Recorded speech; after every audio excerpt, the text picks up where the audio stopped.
네, 박근혜 대통령과 여야 원내 지도부가 오늘 오전 청와대에서 만나 전국 현안을 논의했습니다. 장관 후보자 인사청문회 그리고 정부 조직법 처리 등에 대한 얘기가 오갔을 것으로 보이는데요. 결과에 관심이 쏠리고 있습니다. 결과는 2시쯤에 브리핑할 것으로 지금 예고가 되어 있습니다. 취재기자 연결합니다. 박기영 기자. 네, 청와대 춘추관입니다. 예, 박 대통령과 여야 원내 지도부가 처음으로 청와대에서 회동을 열었는데요. 전해지는 내용이 있습니까?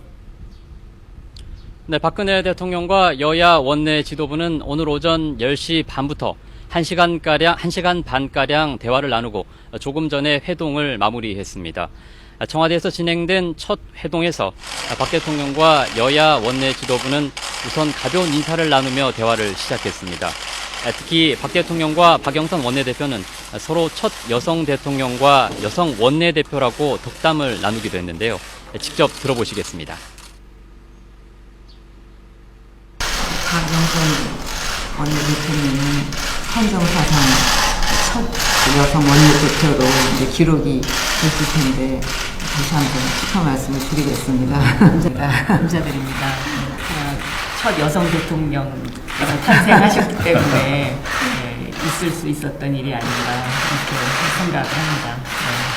한 번씩 만나셔가지고 현안을 조율하신다고. 예, 월요일 날 11시입니다. 예, 참 잘하신 것 같습니다. 그래서 이렇게 정말 어떤 국민을 위한 상생에 국회로 이제 그 상을 잘 만들어가면 국민들께서도 크게 박수를 치시리라고 생각을 합니다.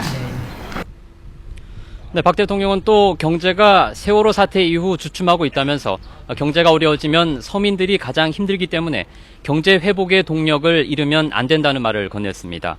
이 때문에 박 대통령은 비공개 회의에서 무엇보다 내수 진작과 경기 활성화를 위한 경제 법안의 조속한 처리를 당부했을 것으로 보입니다.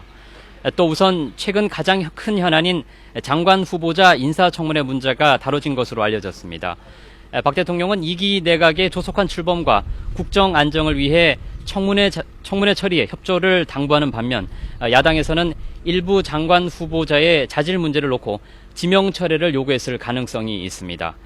또 정부조직법 개정안에 대해서도 박 대통령은 국가개조와 국민 안전을 위해 처리가 시급하다는 입장이지만 야당은 해경 해체의 부작용 등을 지적했을 것으로 보입니다. 이와 함께 사회적 피해를 크게 끼친 기업과 경영자의 재산을 몰수하도록 하는 유병헌법과 또 김영란법으로 잘 알려진 부정청탁금지법에 대한 처리 문제도 다뤄진 것으로 보입니다. 청와대는 오늘 야당과의 소통에 적극적으로 나서는 모습을 통해서 국정 운영에 탄력을 받기를 기대하고 있습니다. 하지만 첫 회동에서 큰 성과를 기대하기 어렵다는 관측도 많아서 오늘 회동 결과에 관심이 쏠리고 있습니다. 지금까지 청와대 춘추관에서 YTN 박기현입니다.